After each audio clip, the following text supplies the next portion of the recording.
Perfect. Good evening, everyone, and welcome to another session of Lucentum Basketball Hub webinars. Actually, the first one of this season. And October is a special month. It's a month for the sports directors, for the executives. But it's a truly pleasure to have all of you here, coaches, executives, and basketball professionals joining from so many different countries. Today, we are honored to welcome one of the most respected and experienced executives in European basketball, I would say, Juanma Rodríguez, the sports director of Unicaja Málaga. Juanma's career in basketball management spans for more than 3 decades. He has been a key architect of Unicaja's success story, both in their golden era, to call it like this, and the new golden era, because under his leadership, Unicaja has won multiple Copa del Rey, EuroCup, 2 Basketball Champions League, and 2 FIBA Intercontinental Cups. But beyond the trophies, Juanma is widely recognized for his vision in building strong teams, his ability to create long-term stability in very competitive environments, and of course, his strong relationship with coaches and players. His career also includes valuable experience outside of Malaga, including his time with Real Betis, where I had the pleasure and honor to collaborate first time with him, and even a chapter in the NBA with the Cleveland Cavaliers. So tonight, we will not just explore titles and achievements, but we will go deeply into the philosophy of a sports director, the decision-making, and of course, the human side behind his journey, from discovering talents to managing crises and building sustainable club model. Juanma, thank you very, very much for joining us today. Pleasure to have you with us. Thank you for coming to the first webinar of the season in the Lucentum Basketball Hub. Thank you. Thank you, for inviting me to Lucentum Basketball, Lucentum Alicante Basketball Hub. It's for me a pleasure and an honor to be here and to share my experience in basketball with all the people who are behind us, and I hope that we can enjoy during this time, and I'm open to answer any kind of questions and to share about our passion that everybody's here, basketball. Thank you, Juanma. Thank you. Muchas gracias. And for those meeting you for the first time, tell us, let's go a little bit back in the 90s. Who was Juanma Rodríguez before becoming a sports director? Tell us a little bit about your upbringing and how did you fall in love with basketball?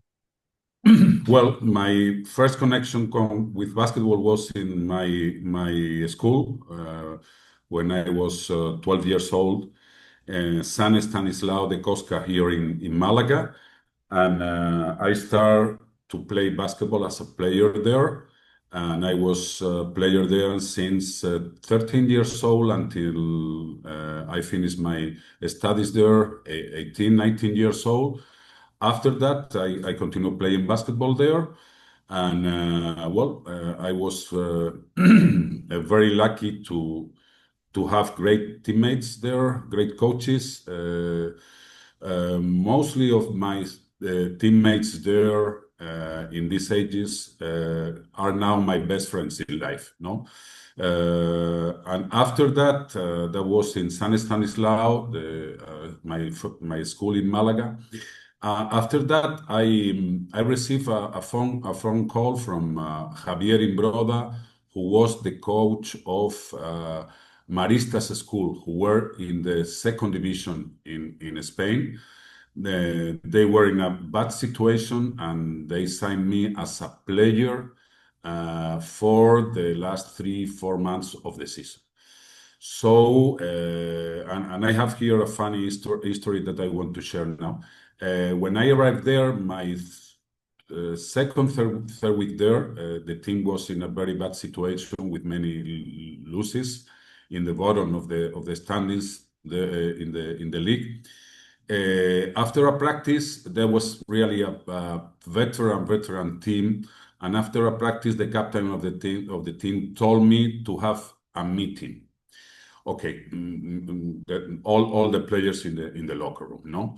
There was another teammate who has just signed with me like 2-3 weeks ago, plus 2 junior players, plus 8-9 veteran players.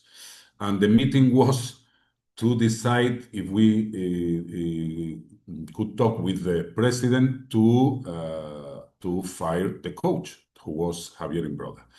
They decide to make a votation there, and I said, "Oh, okay, I'm here since 2-3 weeks ago. Javier bring me here, so I'm not.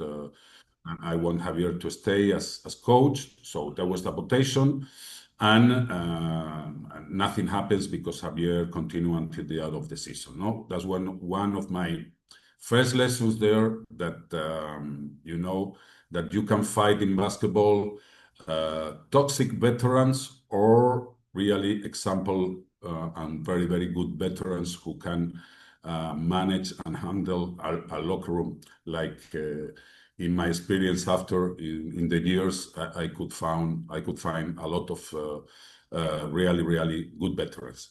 So after that, we move down to second division in Maristas College School, and there was a very famous ages here in Malaga, because we move up from second division to ACB. Is the ages that people knows a lot in Malaga and in Spain and maybe in Europe, because there is a lot of time ago when we signed Mike and Ray Smith, two Americans. That we were a group of. Still was not the Bosman law, so there was a group of Spanish players and 2 Americans. And was very funny too, because these 2 Americans were signed by one teacher of the school, because the Maristas, Maris College School, they have a camp in Ireland to learn English during the summer, and they have connection there. And that's the reason they signed these 2 Americans who were really legends in Malaga. After that, we move up to ACB, and this summer that we were going to play in ACB, I received a phone call at home. That was the time still we didn't have cell phones, and my mom told me, "No, Javier wants to talk to you." So I was to talk to him, and he told me that he wanted me to retire from basketball. I was 25 years old, and to join in the coaching staff. So that's where the egos of the player. That is something that also with the years you learn a lot and you find a lot in the locker rooms. Here appears my ego as a player, no? And I say, no, I want to play in ACB. I want to play basketball. I'm 26 years old, and I don't want to accept to be member of the coaching staff. After 2 months,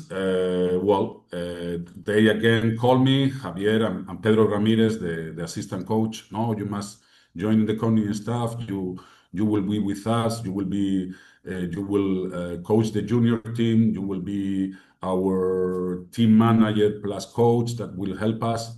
Well, at the end, I decided to accept this proposal, and imagine how important was this decision, and especially that they insist a lot, because after that I could have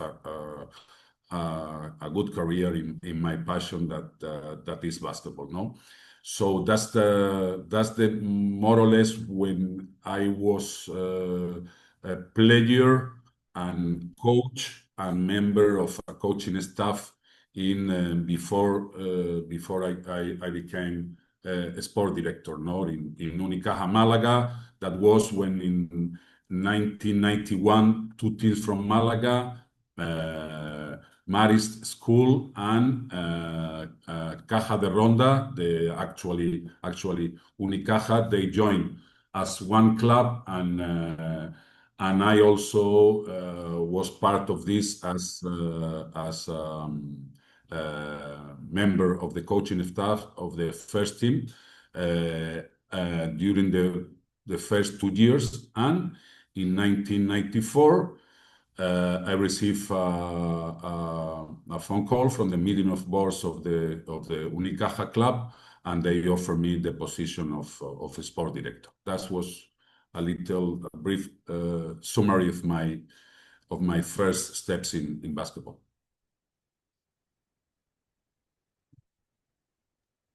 That's beautiful because you were very young and it was an important decision to make back then. And speaking about its key year, 1994, what was the sports director role back in 1994? So 31 years ago. And how did your role change during your first era in Unicaja? Because from 1994 to 2010, many things happened. But tell us, please, about your role as a sports director in the beginning. How did it develop? And also, you can make some comparisons with how it was in Spain back then, talking about sports directors and again their position in the structure and how this changed during the years. Well, I was part of the coaching staff with Javier Imbroda and Pedro Ramirez. Javier Imbroda was still the coach when I started in 1994 until 1997, 1998. He moved to Sevilla to coach Caja San Fernando. Well, I was really young. I remember my first trips to summer leagues in the States. That was the era where we had 3 Americans in ACB League. After that, during the years, we passed to only 2 foreigner American players. And my first experience in the Summers League was to sign. We had Sergei Bavkov, we have Michael Ansley, and we have to sign a number 5. And my first signature as a professional sport director was to sign Kenny Miller, who has, after a long career, and he helped us the next season, 94-95, to play the final against Barcelona. That was a very, very famous final here in Spain because it was David against Goliath, no, the small team, the small club against the big club, no, and there is still some TV records of that final in basketball in Spain, no. But I was a very, very young sport director, and not like today. There was in the actual times that you have a lot of masters or degrees about being a sport director. Is in these moments, 1994, you need to learn by your own. Trying to learn of other sport directors or other GMs really more experienced than you.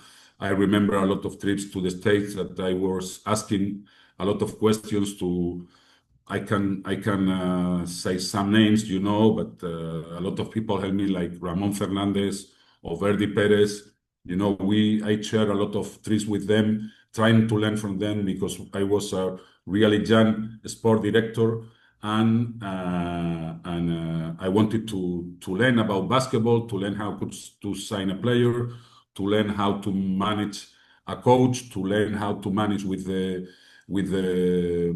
boards of the club, with the president, etc., etc. No, so for me, it was years of learning a lot. Still, I'm learning, and one of the keys of my career is that I have crossed paths with several people during my basketball career, where I have worked again together with these people, and has been very, very important for me. In that moment, I think I remember that the president of ACB, Eduardo Portela, who for me has been the best president of the league, he decided to uh, to put in value the structure of the clubs, creating the sport director role, the press communication role, the director of marketing role, the financial director. All the ICB teams must have a person in the different areas, and for me, that's one of the keys of the ACB basketball comparing other countries in Europe, the structure of the clubs. So What year was that, Juanma? What year was that? what What year was that? When he made I that decision? remember around the end of 1991, 92, around this 1992, something like 1993. I think when the ACB executives they recommend the clubs and they obligated the clubs to have a sport director, a marketing director, a press communication director, a financial director, to create a structure where really the clubs can grow, and develop all the potential that everyone has had in his cities. No, very interesting because it was a key decision in how the organization should develop, speaking about the human resources and Yeah. the human power that will eventually help the club to grow, and not Yeah. only the first team, but the club in general, and the role of the club in the community. Yeah. I During work, this, yes, I work, I work these years always with Javier Imbroda, from 1994 to 1997. Then I worked with the assistant coach Pedro Ramirez 1 year.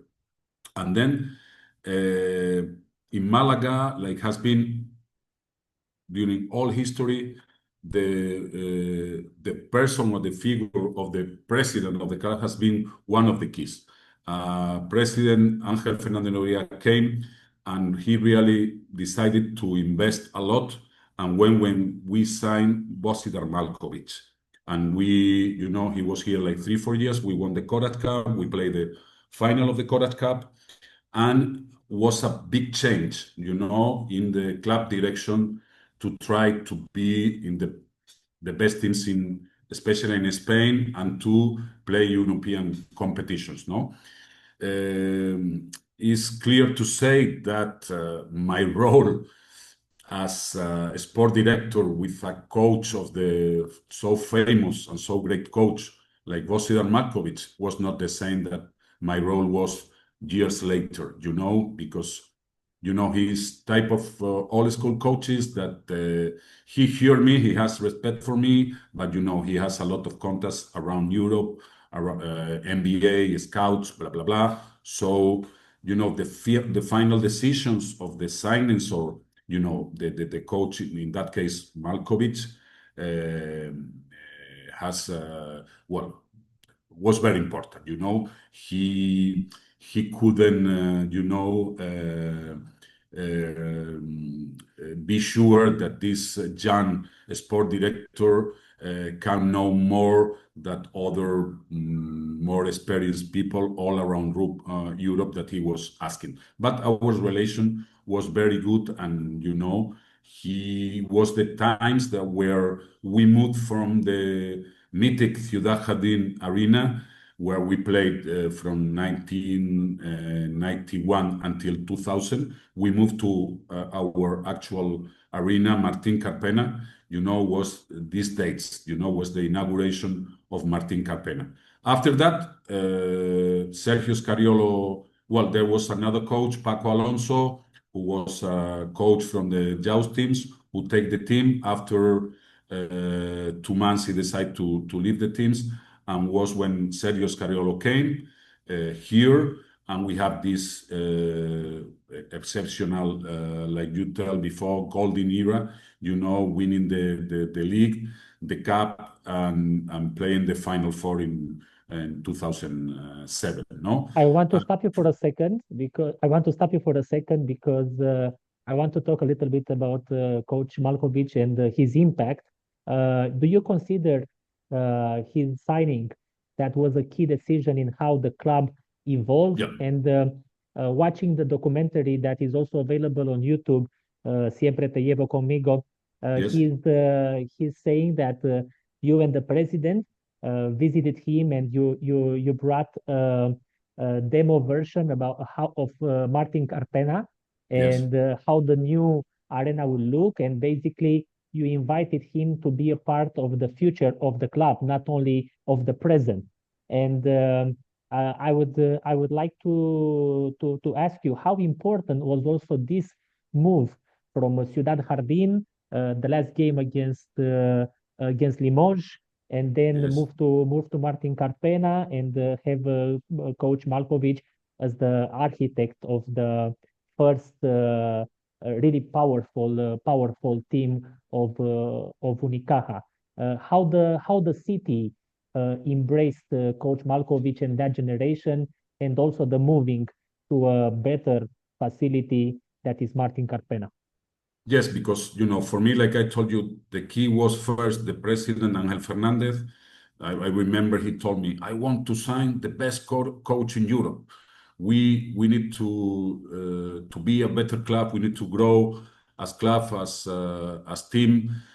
So we were talking about some names, and we decided. I remember we flew to Paris, and we met with Bossa there and explained the project, and finally he decided to accept.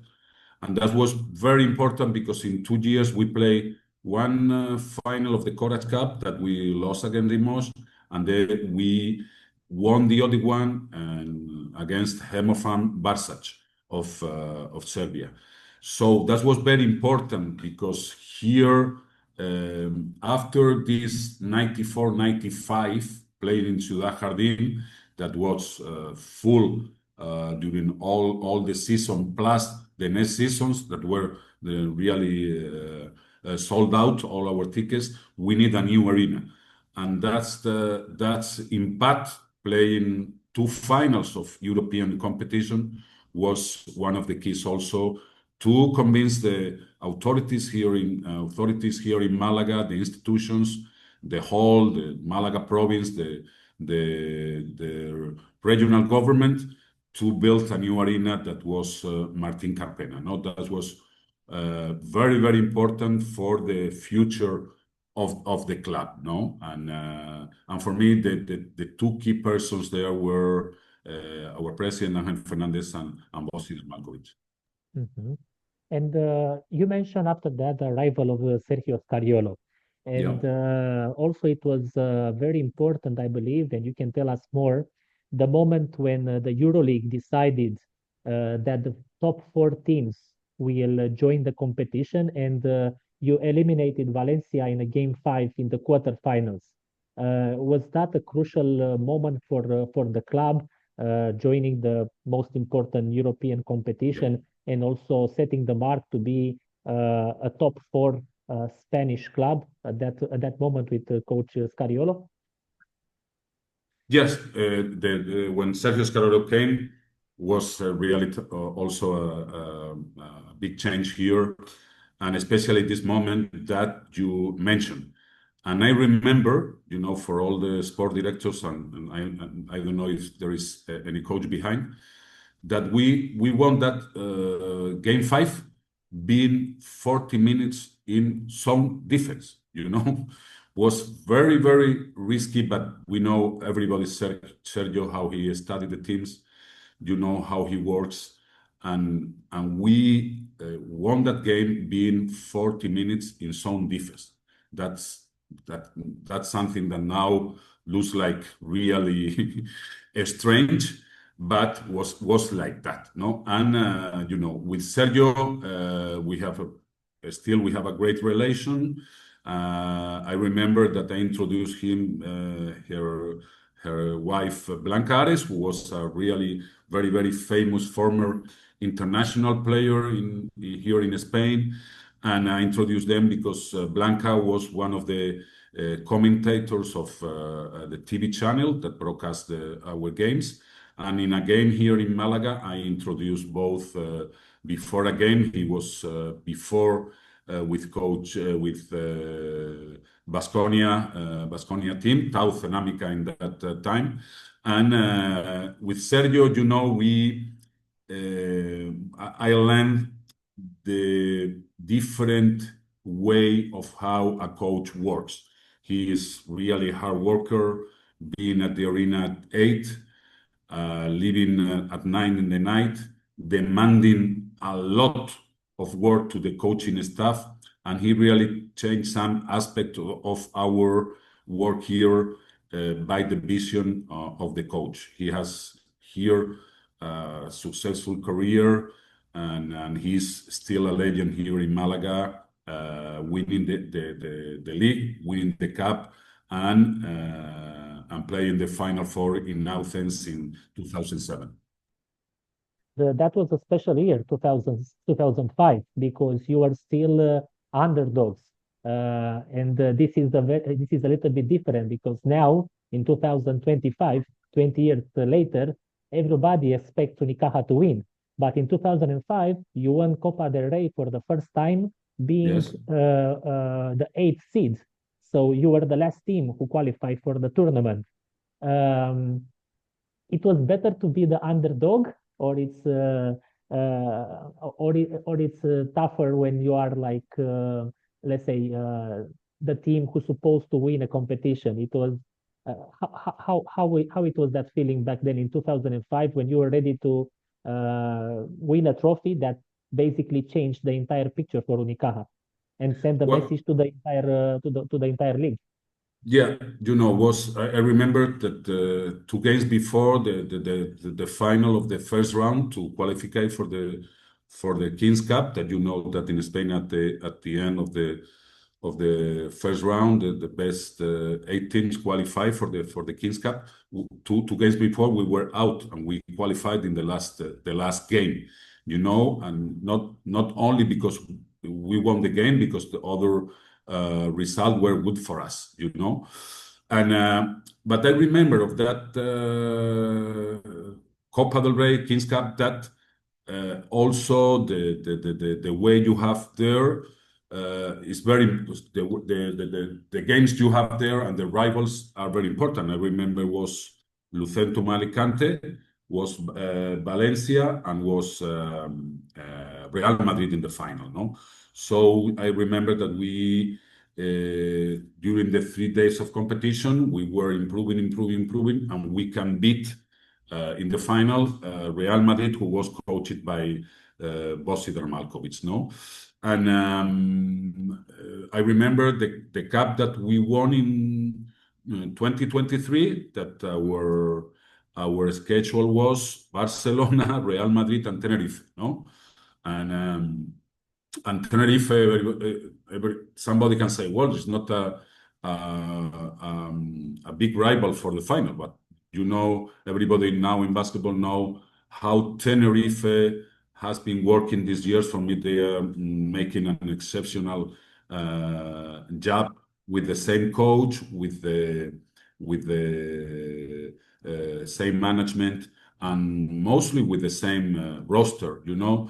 And now in these years of success for us, Tenerife was an example for us. But I was telling you this because the way to win a Kings Cup is different when you have some rivals or you have another ones, no?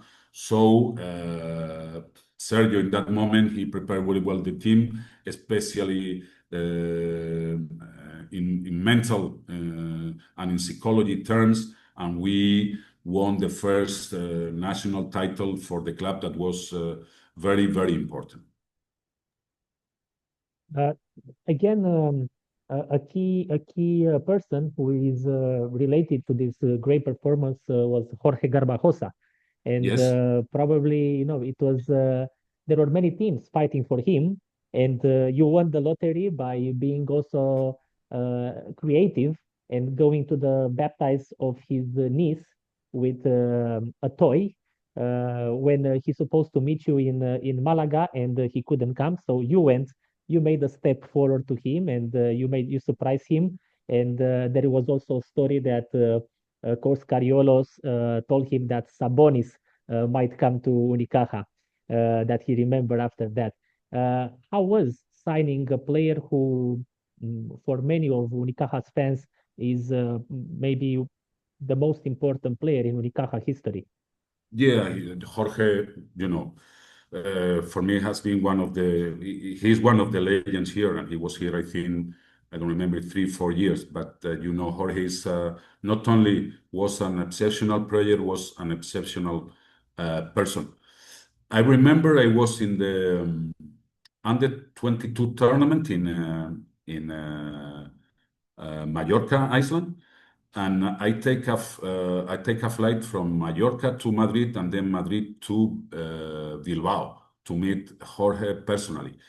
Real Madrid, Barcelona, Baskonia, and Unicaja were fighting to sign him.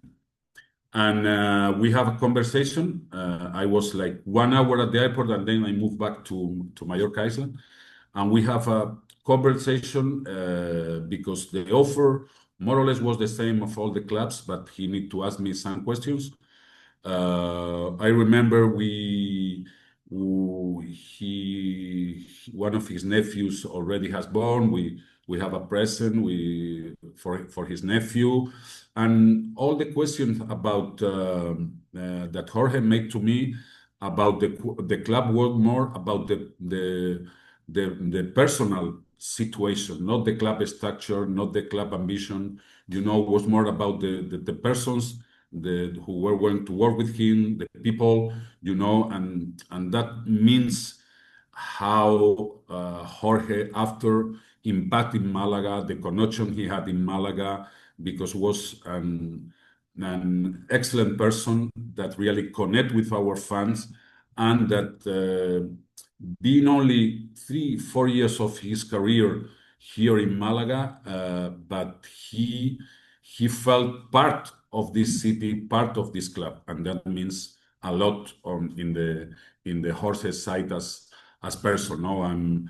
I think he's also one of the best executives for me personally in Europe, because he has the vision and he has the passion for basketball, and he knows very well since the player side, since the executive side, what basketball needs. So I think that we need more Jorge Garbajosas in our key positions in basketball all around the world. That's a great take. That's a great take. And speaking about awards and highlighting a person for the results, I must address us for the last question of the first stage in Unicaja for you, the season 2006-2007, Yes. when you finished in the Final Four, and you finished third. You won the bronze final, and you were named EuroLeague Club Executive of the Year. What this individual award means for you now, let's say almost 2 decades after? What was meaning for you in that moment, and how did you share this with your family? Because you said Unicaja is part of your life and probably like a part of your family. It was a great moment for somebody who was 26 years old when he decided to let basketball and dedicate himself to be a coach and later on to be a sports director. Well, for me, who knows me, that basketball is a collective sport. It's not an individual sport, no. So for me, first was a surprise that I received that trophy, that award, and was not only my foul, or my position to take this award. I remember that I share this award with all the people who helped me during my career in basketball, and especially to the front office of the club, with a lot of people that really work hard not only in the sport side, in the marketing, in the media, in the financial, and that was an award for the club, not was an award for Juanma Rodríguez. Like I told you before, one of the keys of my career is that I have crossed paths in basketball with several people that I have learned a lot, and I have been very lucky to be around several people who I have learned a lot, and I still learning, and that's the most important. For me, what I can apport to this is that I try to make the best environment as possible as I can, to everybody that really was with me, people in the office, the coaching staff. You must give them his place. You must listen to them, and you must try that they feel really comfortable making his job, and not involving or try to try to have opinions of their jobs, or if you really don't know about this. And for me, one of the keys is try to build this environment in all the people that are really working with me, and trusting them, tell them that they must make decisions. Some of them will be right, some of them will be mistakes, but they need to make the decisions, and they know that there is somebody behind them that will support them. That's one of the things that I think is very important, and especially to trust in the people that really works with you, to give them responsibilities and to be close to them in this way, in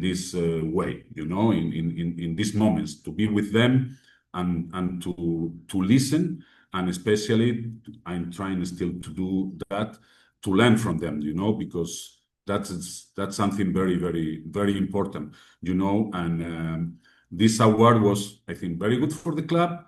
I don't consider as mine. I consider more that was an award for the club being in the Final Four. Mhm. This mindset that you have to empower people, to have a positive environment, it's something that you also learned during your years working with Cleveland Cavaliers, because in 2010 something changed in your life. Yes. Was this NBA dream like something you were thinking about when you were traveling to the summer leagues, to the sports mode tournament? Was something that was like uh, itching, like it was a hidden dream that you had in your mind? And how did this happen? And how Yeah. was your connection with the Cavs in 2010? Well, I finished my contract here in Malaga in 2010, and after we have a was some decisions that with the time you don't understand, and still I don't understand, because from 2005 2010 we won the cup and we make a final four. But where the club decision, I accepted. I didn't say nothing, and I continue in my life. And I received some proposals of, I remember, a very important basketball agency of agents of basketball. I received another offers from another clubs, but I received a phone call from Chico Aberbuk, who was the chief of international scouting in Europe for Cleveland. He called me. He told me he would like to. I knew Chico before, in Europe, being in the summer leagues, or scouts coming to Europe to your games, or you find them in other arenas, etc., etc. And Chico told me, no, we want you to come with us. I need somebody to help us in Europe, and I think you can make a great job here. And well, for me was a incredible decision, because I learned a lot. NBA is totally different. We are, we are very far from them in all the aspect of basketball, of front office, of marketing, of scouting, everything. I learned how hard they work, how professional they are, how they love this sport, basketball. How I had in I was there with Cleveland Cavaliers 8 years. I live in 2018, and I was really impressed about the possibilities, the structure of what an NBA team is. To tell you one thing, now in that time, 2011, I was there in Cleveland, and they just built a new facilities for the team. Now I heard that 15 years, only 15 years, imagine this in Europe, they are going to inaugurate in 2 years a new facilities in Cleveland. So for sure, if I was impressed with that facilities in 2011, imagine now what kind of facilities they will have. They have like a video room was like a cinema for the players. They have a kitchen. They have a very big gym. They have three excellent, awesome basketball courts. They have everything in the facilities. But now, 15 years later, they are going to build a new ones. So that means what NBA is. I had Kobe Allman, David Griffin, Chris Grant, a lot of GMs that I learn a lot of scouts. I lived the dream of being there the night of the draft. That was something unbelievable, and how they prepared the draft like 10 days before, how professional they are. The best 15 players that they are in the top of his selections, they send people to the home cities where they grow to ask people about their personality. So they are so professional, that we never will be close to them because they have, everything around NBA is success, as the difference with Europe is that here the scores and the results are very important, and we live this with that passion. They are in other stage. They live, they play for the fans, for the business, but at the same time they want to win, and they work really, really hard. We will get back to the NBA because, of course, this is a hot topic now in Europe, speaking about the possibility of NBA's involvement in Europe with the new league and so on. But I want to take you back to 2018, when after your time with the Cavs, you returned to Spain, and from a club, Unicaja, who was fighting for trophies and playing in the EuroLeague and so on and so forth, you accepted the challenge to come to Real Betis Sevilla to fight to promote to the ACB. Yes. So basically you changed the chip. It's part of a sports director life, but it's not easy. How did you manage your expectations, and how did you manage your coming back to Spanish basketball and in a league that you didn't know that well, I assume, the Leb Gold. Yes.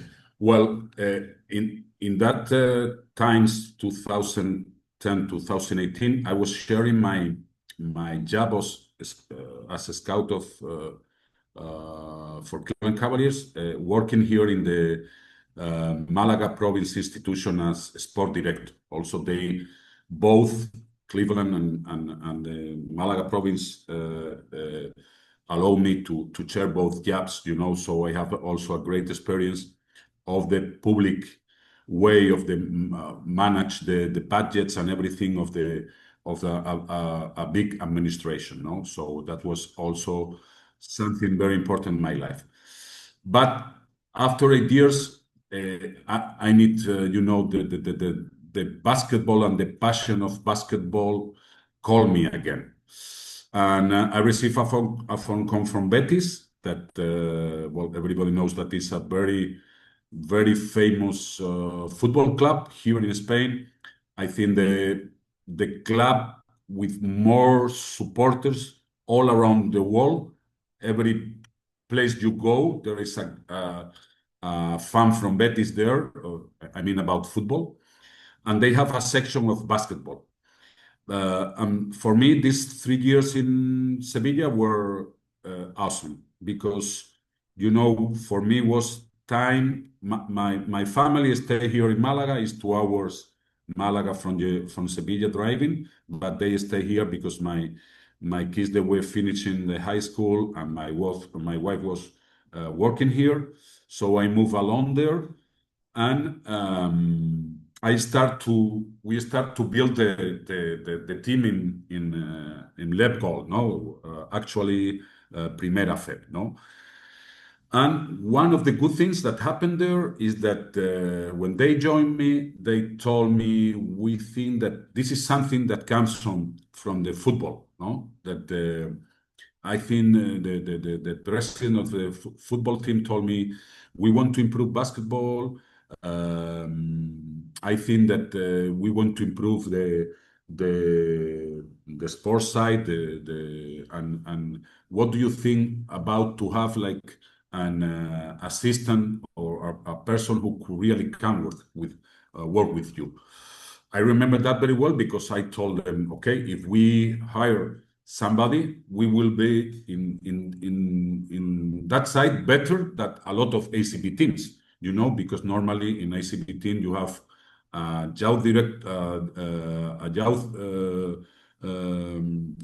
director for the youth program and a sport director. To have two persons in charge of basketball in a small club like Betis, but that's something that really comes from football because they have like They have a 20 staff of scouts, 20, yes. scouts, 8 analysts of the games, a big coaching staff but was something very positive. And that was I met Asier Alonso. That I think that people there in Betis, they interview a lot of people for the position of a sport director, and also they interview Asier. And for me was a great discovery, because coming from 8 years not being in basketball, and I told them when I signed, I don't know left goal, I don't know the competition. I know some players, but I don't know mostly of the players.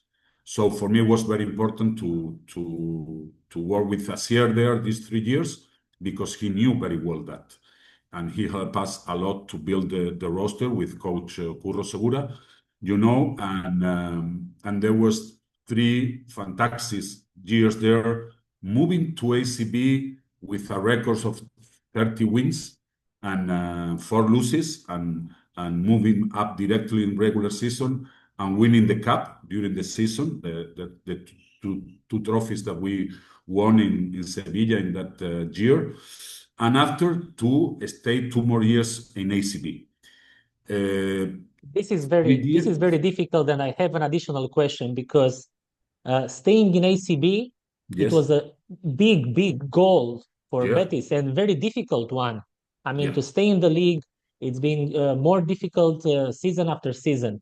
What Yeah. are the non-negotiable things when you build the roster Yes. to stay in the division, in the league like ACB? What are the non-negotiable that you first look when you are scouting and you are building your roster? Well, first about the roster of the year that we moved up to FCB, I think for me one of the best rosters as human beings that I had maybe with the roster that we built here in Malaga since season 22-21 was great roster. Luis Costa, Dani Rodriguez, Johnny D, Tobias Bor. Well, there were 12 soldiers. And I remember we have a meeting at the beginning of the season, and I told them our goal is to move to ACB. was a big risk that I took there, because it was, somebody can say it's like to put pressure on the players. No, but I told them we have to be humble, we have to work hard, and to be ambitious. And we are here to help you and to help the coaching staff. And, was one of the best locker rooms that I had. After, with a small budget, one of the keys was to have the best, to have the best 5 or 6 players like starters. And, we invest mostly of our budget in these players. And, sometimes I think it was good the 2 years, because also we keep some American position if we were in trouble, and we keep some money also if we were in trouble. And I remember the second year we signed, the first year we signed Eric Green, that was a great scorer. He came and changed our team completely. We won 4 or 5 games, and after that the COVID came, no? But for me, that was the key decisions was, if you have a small budget, you have to try to put the money in 5, 6, 7 as maximum good players, because you can aspire to more with that budget, no? And also to try to build a good locker room, a good environment there. I remember we have Albert Oliver, now is assistant coach in Barcelona, but was a key player for us in that years too. We have Pablo Almazan. We have great professional players, but I will say more great human beings, that they understood how was our goal and how we have to work to achieve this goal, and for me, these 3 years in Sevilla were excellent. And as you said before, it was really tough to stay in ACB. And for me, it's like to, not to say like win a title, but really close. Juanma, it was difficult also because you were losing more games than you were winning, which was different than in Unicaja. And I want to ask you how you were dealing with losing, because being a team like Betis, normally you are going to have a negative record, but you need to survive. So how you were dealing with everything, keeping keeping good atmosphere, maintaining the relation between the president of football club, the coaches, being the link between the ownership and the sports side, and how was working with coaches in those difficult moments? It was Curo, it was Coach Joan Plaza that you work with also in Unicaja. How is dealing with losses? Well, it's tough. It's tough. It's tough to be in December with 3 wins and 13 losses. It's really tough. But these 3 years in Sevilla, well, like I'm doing all my career, but we were in all practices. Me and Asier, we were in all practices. We were following the team, each practice, traveling with the team, talking with the coaching staff, trying to help them in what they need. One of the things that I always respect is the space of the players, locker room, or the coaching staff. I can speak with a coach until now in these moments too. I don't tell a coach after a game, oh, why you didn't make some difference, or why you didn't put this guy more minutes. No, I always respect it. I try to speak about basketball generally.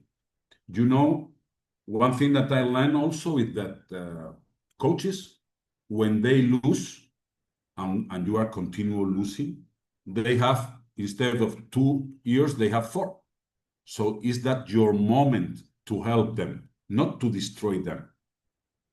For me, it was really tough to fire Curro Segura after we move up to ACB with a fantastic record in let goal. We have to fire them, and was not easy. Was not easy. That's something that unfortunately, or fortunately, we could talk 2 years ago, and we can again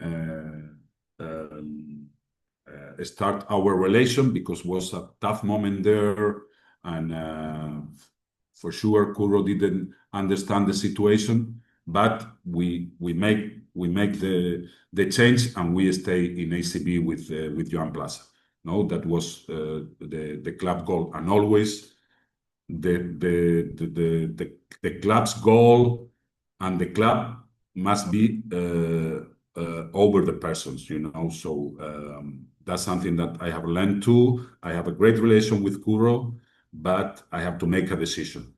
And it's not easy, when you are losing with only one competition during a week, that they are working every day, they are working hard, and you lose. Then next game, you lose. Well, you must be there, help, try to motivate them, try to maybe, okay, we are practicing a lot, maybe we need to refresh our mind with another activity. Try to help with this kind of proposals to the coaching staff, to be there, to live with them, and to be part of the losses. That's very important. But at the same time, they must see you calm, and that really they feel that you are with us living these moments. I couldn't agree more, because being present, it gives you the possibility to evaluate performance. The fans are evaluating results, but as a sports director, you need to evaluate the performance, and performance is not only on the Saturdays or Sundays when you play the game, it's from Monday to Friday as well. So being present is giving you this possibility to evaluate the performance. And a very high performance was waiting for you for your second stint in Unicaja, where you came back in 2021 with the new president, Mr. Antonio Jesus Lopez Nieto. Yes. How do you and the president of the club divide the strategy, the day-to-day work, and what makes that partnership so successful? Well, like I told before, I was very lucky that I crossed paths in basketball with some people. One of this person, one is Asier, and now we are working again together. Another was Javier Imbroda before, that I worked as a player. Then I was a sport director and as part of his coaching staff. And now with our president, Antonio Jesus López Nieto, I met him in the Malaga province institution. He was number 2 there, and he signed me, or he called me to be there as a sport director. I knew him because he was the director of the arena in Martín Carpena when I was in my first era with Unicaja there, so I met him a lot. And there is a person who knows very well how to manage sports situations. And also, if people doesn't know, he was very, very, very famous referee, football referee here in Spain, being in World Championships, being in European Championships, being the main referee of the King's Cup in Spain several times, being the main referee of the classic game here in football, Real Barcelona, 20 times. He was a person from the sports side. When I was in Sevilla these 3 years, he visited us and he watched some practices. We keep the relation. And before this summer, because I was close to staying in Sevilla 3 more years, He called me in March of the 2021 and told me, maybe I'm going to be the president of Malaga Basketball Club. I want you to come with me there. Okay, I knew Antonio 8 years being in that Malaga province institution. I trusted him, and we arrived later on the summer, August of the season 21-22, with a coach and with the roster built with 10, 11 players. So we can sign only one player, and we start the season. Well, what to say about this moment? Were also hard moments because we were at the end of the season, we were in the 13th position. But I think the most important is that this year was very important for us to know how the club was working, the office, the coaching staff, the media people, the marketing people. That was for him, for Antonio. And but the most important is that since the first day, I saw the passion that Antonio puts in this project and how he transmitted it and how he really worked hard to change a lot of things. We found a club and a team in that moment with a big distance with the fans. I remember he started to make decisions. One of the best ones, and one for me of the key ones, we always organize here a pre-season tournament, Costa del Sol tournament, that normally Real Madrid comes to play this tournament. And he decided to return the jersey of Carlos Cabezas, who was a legend of that team of the league, the cup, and the final. That was a great decision. The arena was full for that pre-season games against Real. And also, he decided, and that's something that comes from football more than soccer, that Carlos retired from basketball playing the last 7-8 minutes with the shirt of Unicaja, the team of his heart. And everything about this game, about this retirement of the jersey of Carlos Cabezas, everybody that Antonio told me the weeks before happened. Incredible. And also Carlos Cabezas scored 2 3-pointers, give 2-3 assists, and that was something very important, one of the first decisions to try to join the fans against with the club. And for me, he has been one of the key persons in our projects. First of all, because of his passion that he puts every day, and he's a very smart person that is thinking in what's going to happen in 1-2 years, what can we improve. And the beginnings was not very good because we didn't have a good sports season, but we were trying to improve and to try to work with the future with some ideas. That was not the only great decision of the season, retiring Cabezas' jersey. Another decision came from your side because you decided to set your mark and bring in a coach that you really believed that he can be the future of this club. So you signed Ibo Navarro. Yeah. When did you know that he was the guy, the right coach to carry on the project? Because I assume it didn't happen in the moment when you saw that the things were not working well with Coach Katikaris. Well, when you fire a coach and try to hire another one, you have to explore the market and to see what the market offers to you in terms of a good coach for a team like Malaga, where the expectations was not to be in the 13th or 12th position in the league. I knew Yvonne personally because we met in some, I remember in summer camp in Treviso. years before, but I knew very well his teams. He was in Manresa, he was in Murcia, and especially his last years in Andorra.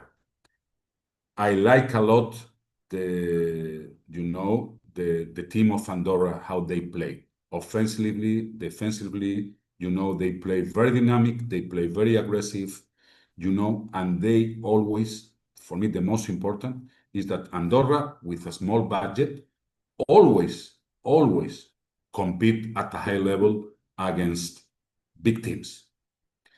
And the style of the proposal of basketball that Yvonne, I really like it.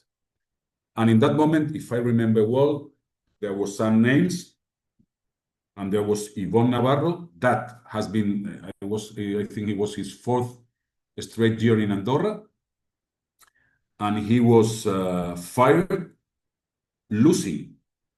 He was fired, losing against Baskonia by 1 point, having the shot to win the game, and against Manresa. Remember that Manresa 4 or 5 years ago with Pedro Martinez, Moneke, Silvain Francisco, they make a great season, and they also lose by 1 point.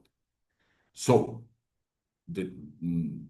I think was not a problem of how the coach managed the group and how was a problem of the results, and maybe that Yvonne has been there in Andorra like 3-4 years, and after 3-4 years, but maybe the relations with the club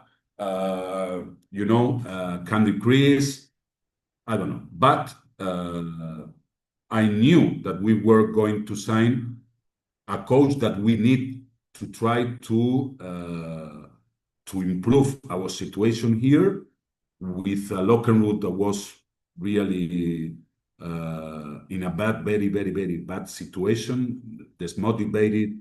We were losing a lot of games, and he came.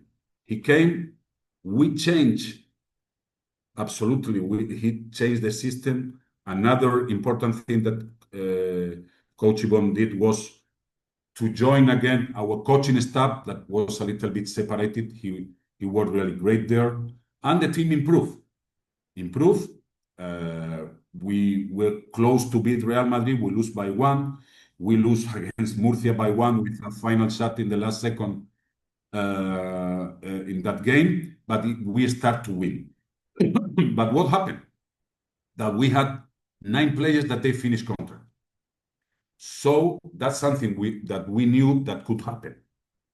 After the season, we didn't extend any contract. We wanted to wait until the end of the season, and we wait the end of the season. What happened when you have 8-9 players that they don't know what's going on with them in the next year? That they give up a little bit, because they were thinking more in his contract than in the reality of the club. And we finished the season losing 6 straight games. So, but I told my president, our coach is Yvonne. I have seen how he works, how he managed the group, how he joined again the coaching staff, how hard worker is. I knew was our coach if we could give him the players, according to his philosophy, and that was happening. A key word to define Unicaja's identity can be continuity. This came from your vision, maybe also President experience in football, where you can see players spending more years with the same club and becoming a part of that club's history, and Yes. part of that community, important members of those clubs and cities. But it is not easy to keep so many players for several years. I don't know if it's harder to convince the player or the agent, but what are the main challenges in moving to the club beside this continuity? Yeah, following the last question, at the end of that season, 21-22, we make the decision only to keep 3 players, Alberto Diaz, Darío Brizuela, and Jonathan Barreiro. And we decide to fire 9 players that they finish contract. We tried to resign a couple of them, but they didn't accept our proposal. How was our strategy there? Was to sign players with 1+1 contract, 1 year plus 1 year. And then I told the agents, we are going to start a new project. We have to sign a lot of new players, 9, but we want to know them very well, how they adjust to our system, how they adjust to the club, how they adjust to the city, how they adjust to the league. To tell you the truth, everybody accept that proposal. What happened? And I told them also, if coach and me, we are watching these players and seeing how they are working, we are going to extend the contracts before the season finish. And that's what we did. This season, I had 3 agreements not signed before the Kings Cup, that was in February. And we have agreement signed, and plus we extend until the end of the season, I think 4 or 5 more. So that was very important. Also was the confidence of the president in our decisions. If I can say 3 words of this project of our team these last years, I will say passion, identity, and soul. Passion, you see the passion in the president, you see the passion in the sport director, you see the passion in the coach, you see the passion in Alberto Diaz, like some examples. You see the passion in the people of the office that they work every weekend, also in the games. Identity. We kept the same roster for 2-3 years. That's very important. Here, before this new roster from 2022-2023, Alberto Diaz was the man here.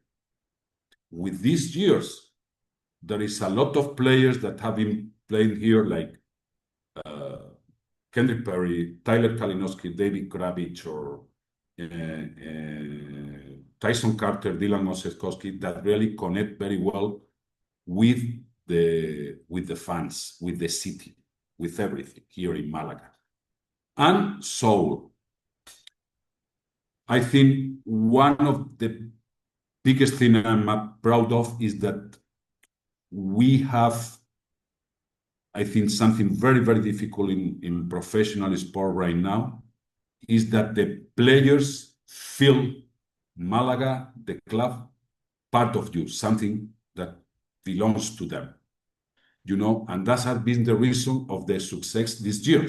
For sure, with the work of Yvonne, that I remember I have an history, the first year, pre-season 22-23. He had in his mind to play very dynamic, very aggressive. And he decided to use 12 players, something that now looks like normal. But I think he was the first who decided that. I remember pre-season practice, he bring 10 pens and 10 papers, and he told the players after a practice, put me in that paper the minutes you think you want to play this year. He counts it, and at the end it was like 350, close to 400. He said, it's impossible. It's impossible. We have to be a team. I can tell you that I'm going to use every game 12 players. you need to help me with this. And if we build this philosophy, this way of practice, this way of thinking first, not in me, in us, we are going to have success. Other good decision was that everybody now, you see the roster, not EuroLeague teams that they have normally roster of more than 12, is to have 13 players.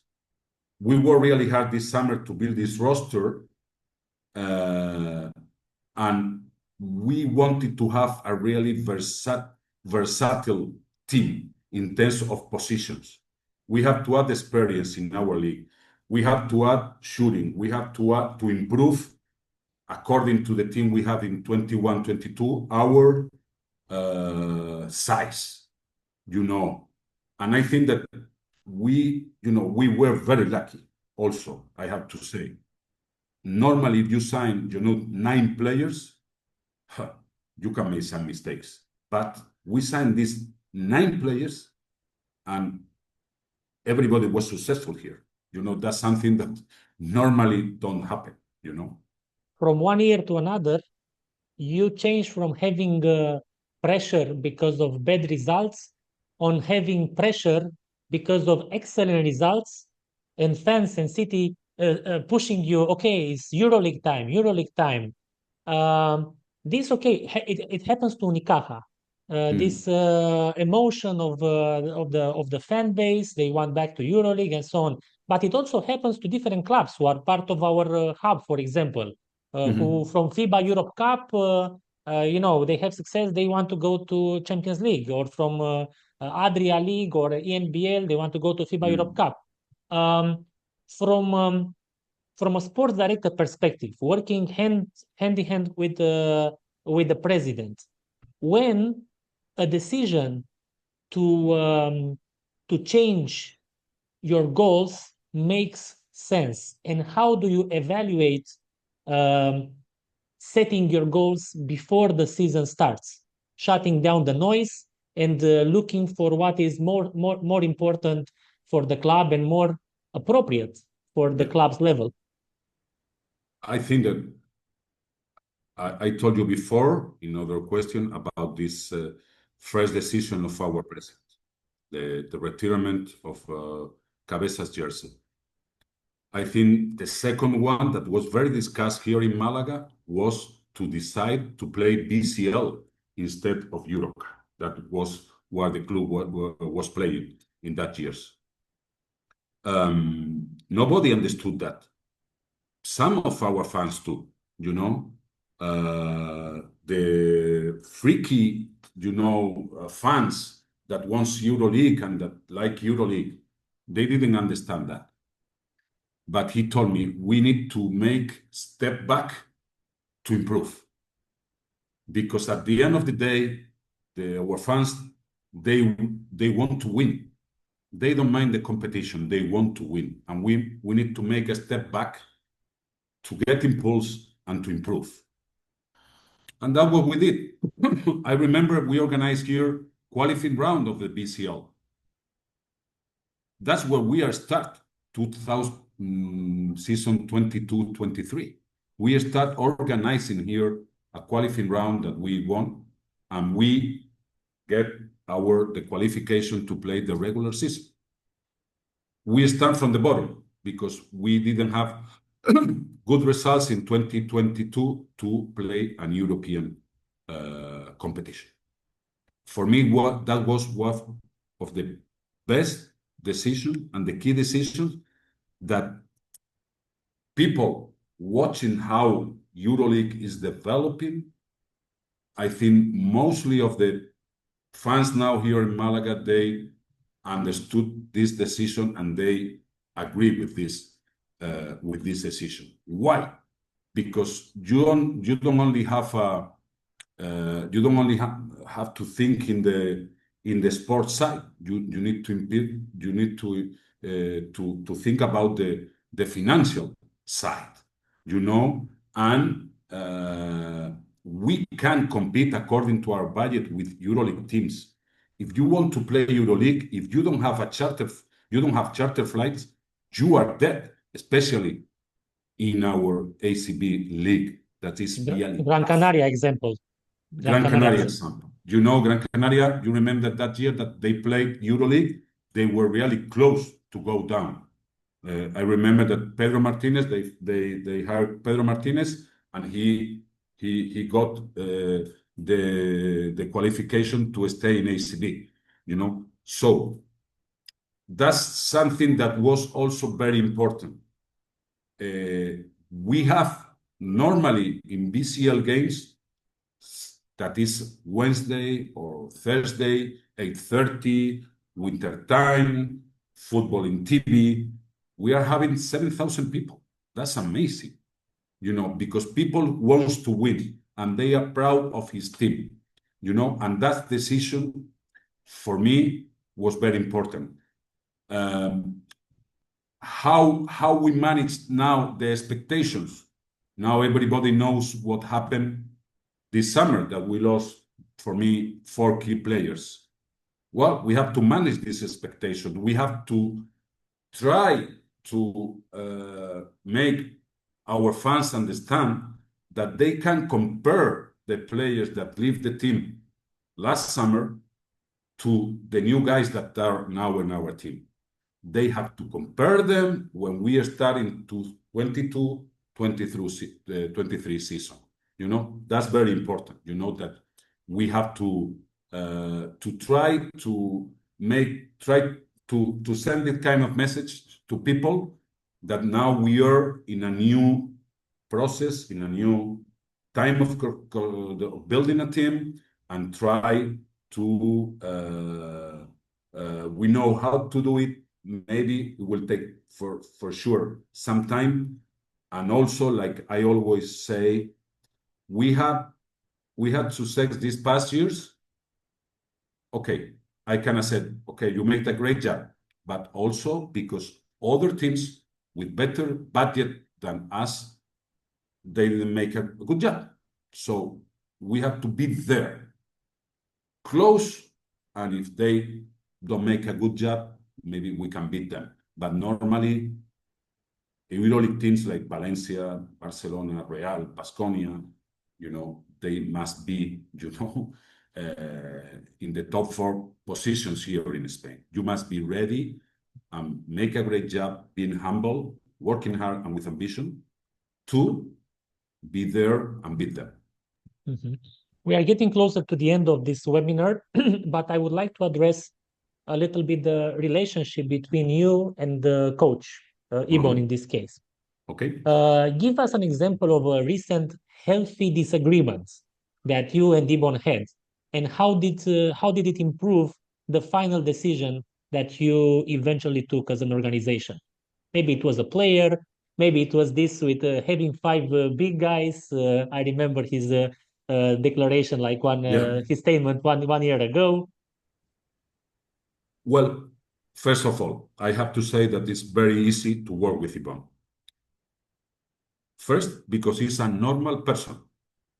In terms of coaches, that's, you know, that's something very important, you know, because they are always thinking in his side that they are alone. But, you know, Ibon for me is the modern coach. I think that he will have a great success in the future. I hope that will be more years with us, but if not, I think that he is the modern coach.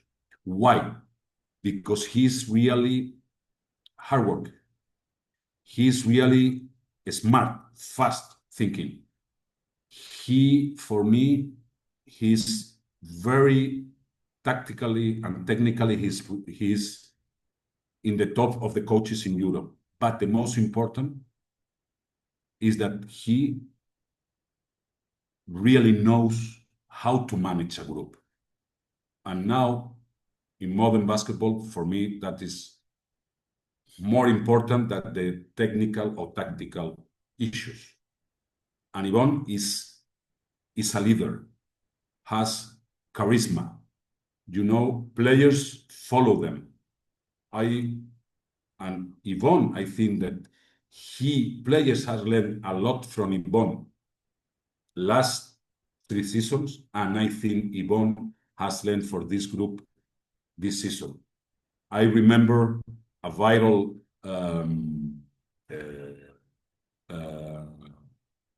image when we won the Kings Cup in Badalona, quarterfinals against Barcelona. Yvonne was a little bit crazy with the referees. And I remember how the 5 of our players in the court, they met and they were to join Yvonne. They joined all together here and they told Yvonne, come, we are going to win. Don't lose your control. If you lose your control, we lose our control. That's something unbelievable. So he's capable of create a great relation with the players, but at the same time to demand and to be really hungry in some practices. But I think that's the way he managed the group, knowing all about the players on the court, off the court, with the families. If they have a problem, everything. We had here very, very difficult moments in those 3 years. The illness of one of the sons of one of our key players, the situation with Dylan Oseskowski, and I think the way he managed this is unbelievable. Said that, and I remember a situation that we were a little bit disappointed. I have one opinion, he have another opinion. I remember when we built this roster in 22-23, I remember I say one name and he said another name. Say, Yvonne, I don't agree with your name. And he told me, Juanma, I don't agree with your name. Okay. I make my exposition to him about why I don't agree his name. He make his exposition to me about why he didn't agree my name. And I told him, Yvonne, let's give us 48 hours. Let's talk tomorrow. So next day we talk 48. We talk in the next 2 days. So the next 2 days, he had the same position, I have the same position. So Yvonne, let's give us 24 hours. Also, we were talking about this player, the weaknesses, the strengths, how can affect the team, how he can adjust to the team. And at the end, he decided to sign the player I said. Was not my imposition. Was something that he understood that was better for the team according to all our talks and according to what he told me, according with my experience. Maybe I want to put here more talent and we don't need this because I make some mistakes in my career putting too much talent in some positions and we need other type of player, and at the end we agree. But, that's what one of the, maybe we were more distanced, but normally it's very easy to work with him.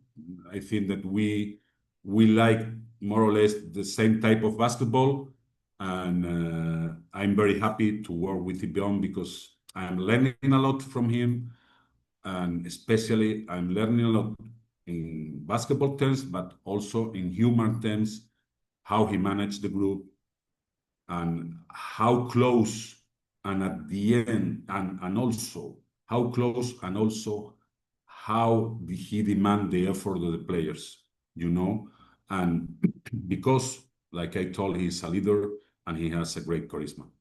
Mm-hmm.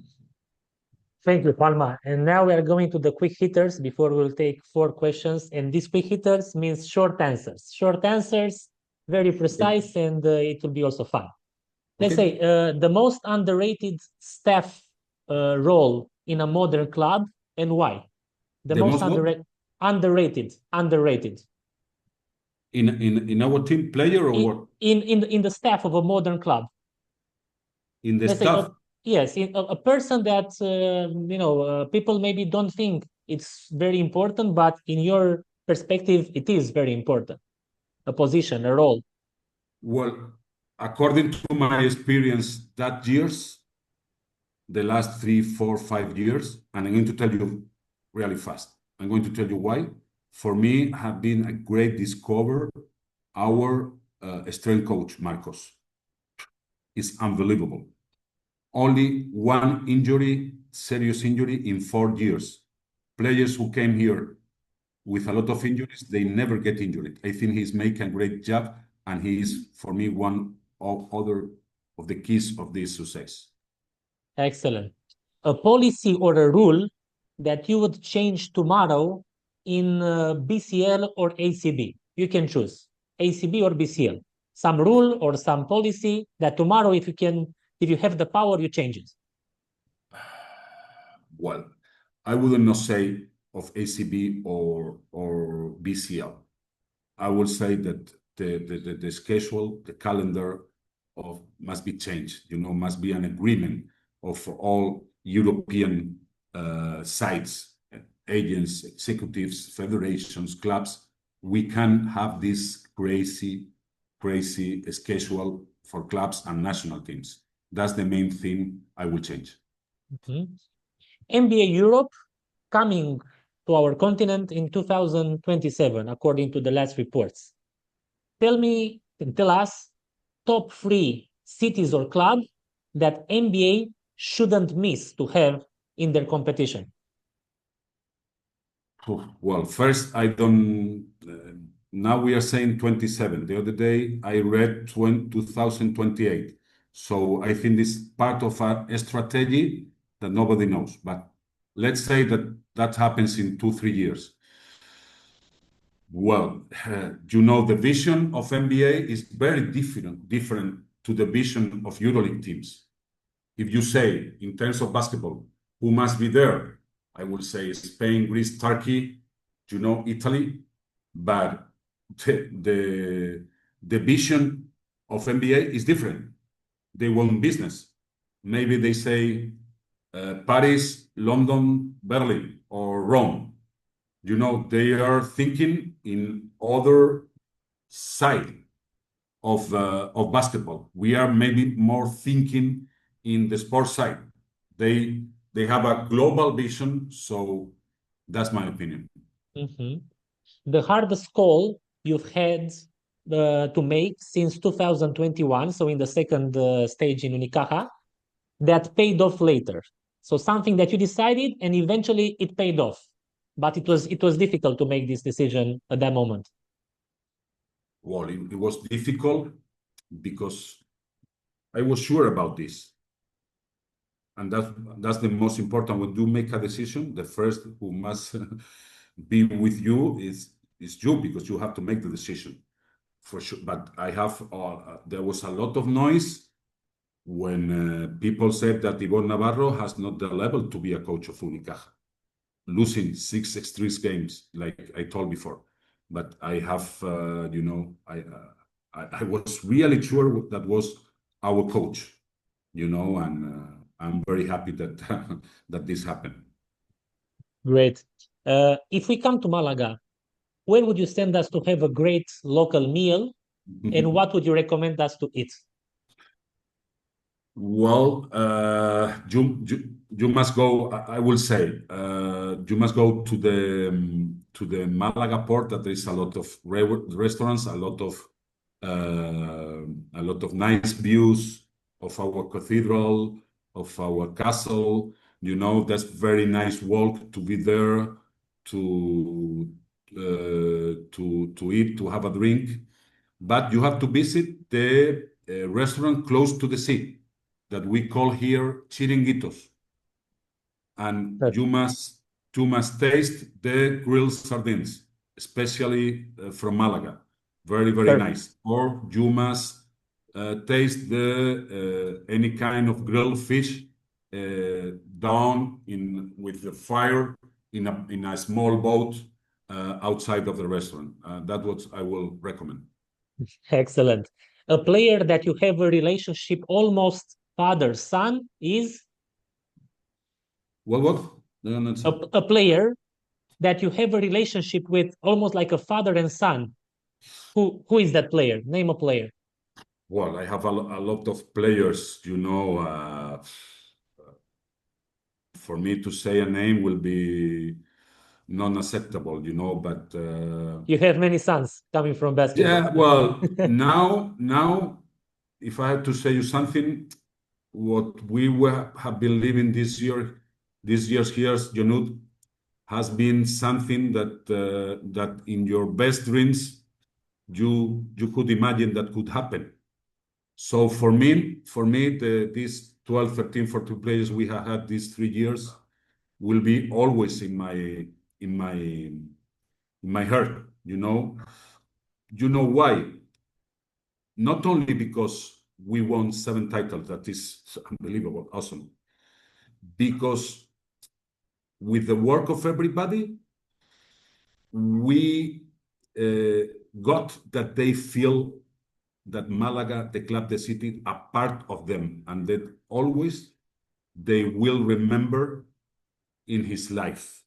I was talking with one of these players telling, can you imagine that you are coming here with your kid that now is 5 years old and he don't understand too much, and you come here with this kid when he's 24, and you come to our arena and our fans receive you like a big legend. That's what we are building here. Excellent pitch. I would sign the contract. What does it mean for the sports director to have his full family support? I think this is a question that also the answer helps the coaches who are attending this webinar. And that this was my last question. We'll go after that to a few questions from our Well, listeners. the support of the family is very important. You are normally 200 days out of home, traveling with the team. You are 24 hours talking in the phone or working hard. If they don't accept this, it's hard to you to deal with this. I have, first of all, the support of my parents that allow me to leave my studies for being a lawyer, and I gamble to be part of basketball, and they accept that and they follow me. And second, my wife and my kids that that there is a lot of time that I am out of home and traveling with the team, and when you lose, they suffer you. So they are for me the keys. If I am here, is because they are support. Also, I don't know if people know, but my brother is Nacho Rodríguez, was a former player for the national team Barcelona. I learned a lot of him, of his mentality, to be a professional player, and this helped me a lot to learn how the players are and to let the positive way the players work to be professionals. That's very important, the support. Mm-hmm. Okay, very quickly, we have a few questions. Lucas was asking how much has your experience as a player helped you in your career as a sports director? I think we answered a little bit to that. If you want to add something. No, well, I played from 13 years old, the youth teams, and like professional player, I didn't play because I play in second division to move up to first division that we got with Mari's school, and I was like amateur, half professional, and I played there like 4 or 5 years, and from 18 to 25. Yeah, As sport director, I was working since 1994, 2010, 2018 to 2025 right now. Yeah. James, I'm a sports agent and I would like your advice on what qualities are most important to you in scouting a player. I run a basketball academy in Africa and our goal is to prepare players to be signed directly to European teams. What is your advice and how to prepare players locally for the European market? It's a very deep question, but at least I will try to make a brief summary. For me, the most important to recruit a player for sure is to detect if he's talented or not. That's one thing. You can detect the talent, but you need to know how he can adjust to your team. And for me, one of the success we had in the past in Unicaja 2005-2007, Betis, and now with this team of Unicaja is the person, the human being is very, very, very important.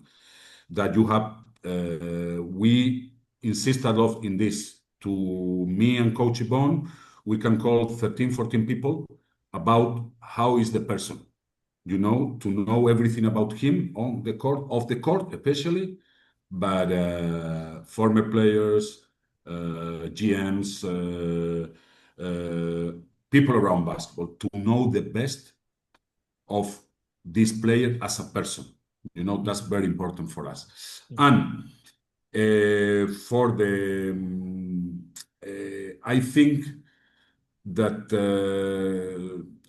the work that you must make in an academy to bring it, for example, to Europe to play, is for me is very important to prepare players to compete. To prepare players to compete, to have good mentality, and not to give up when the bad moments comes. That's the most important thing. And they need to understand that European basketball is different. You need to give 100% every practice to improve and give 200% every game to win. Dimitri from Georgia. Mr. Rodriguez, it's an honor to have you with us today. Sir, I wanted to ask, how much input does coaching staff have in roster construction across Malaga, top to bottom? This input change across your career? I think you answered to this, so the example of Coach Malkovich. And another question, what was the hardest decision you had to make? Well, I always, during my career, how you build a roster is always with the coach opinion. I can understand a sport director that make decision without knowing the opinion of the coach. For me, it's a mistake. You can be sure that this is the player. You need to convince the coach if you are sure that this is the player. But you need to talk with them, to comment, to talk, to exchange opinions with the coach. The team that we built 2022-23, we were 3 months working in different. We have a plan A, B, and C. We have very sure the characteristics we need to the team. Then we were adding. But Coach Yvonne was a key member of these decisions. Has no sense to sign a player without the opinion of the coach. And the other question? The other question was about the hardest decision you had to make. Well, hardest decision, imagine 20, the summer of 22, you have to say that they come to my office, 9 players that they will not stay at the team. And another hard decision was when we fired Curro Segura in Sevilla. That was the guy who moved up to ACB. We were really together, not only on the court, off the court. And for me, was one of the hardest decisions that I have to make. But I have to make it looking for the best for the club. Lorenzo Belli, scouter, thank you very much for the invitation. As a scout, I'd like to ask, when evaluating potential signings, how much value do you place on long-term scouting following a player over multiple seasons compared to short-term evaluations based on immediate needs? Well, I think that you have to have a database and with reports of all the players, and for example, right now, as Sierra and me, we are working in the possible players available that they didn't sign a contract. That what we were working the last 2 weeks to know if we have an injury or we need to make a change, who is available in the market. So according to that, then and according to the team and your needs, you will make the decision. But most important is that you must have mostly of these players scouted. For sure, there are some that maybe you don't know. You know the level of your league, what players can play here. Now we are, I think a lot of people is knowing that is very difficult for a player who has played in NBA or G League who never played in Europe to adjust to European basketball. Takes some time. It's totally different. First, you need to explain him the rules, that a win or lose is important, the competition system, a lot of things. So it's very difficult now that a player who comes from G League, NBA, who never played in Europe, has really a prompt, eruption in a good way in European basketball. Juanma, we said that we are going to spend 1 hour together, and if we continue, we'll spend a few more. Thank you so much in the name of our entire community. It was a privilege to have you with us. We wish you best of luck. We are going to follow Unicaja Málaga during the season, and we hope that we will have the chance to share more basketball conversations with you again. We appreciate your time, and we hope the best for you and for your organization on the personal and on the professional, because you said once, you explained to us that Unicaja is more than just a club. It's an organization that basically is a part of everybody's life and a piece of everybody's soul who is putting a Unicaja jersey on, even it's a polo or it's a game playing uniform. So thank you very, very much for your time, and best of luck for the next games, Juanma. Thank you very much, Yunus, for permitting me to share my experience with everybody. I'm here to learn, of any moment on basketball. For me, it has been an honor that you can invite me to this hub of Lucentum Alicante. I wish you the best, and I always open to help you or people that are following this hub. Anything they need, I'm here to help them and to share and to learn from them also all our experience. Thank you. Really grateful, Juanma. Muchas gracias.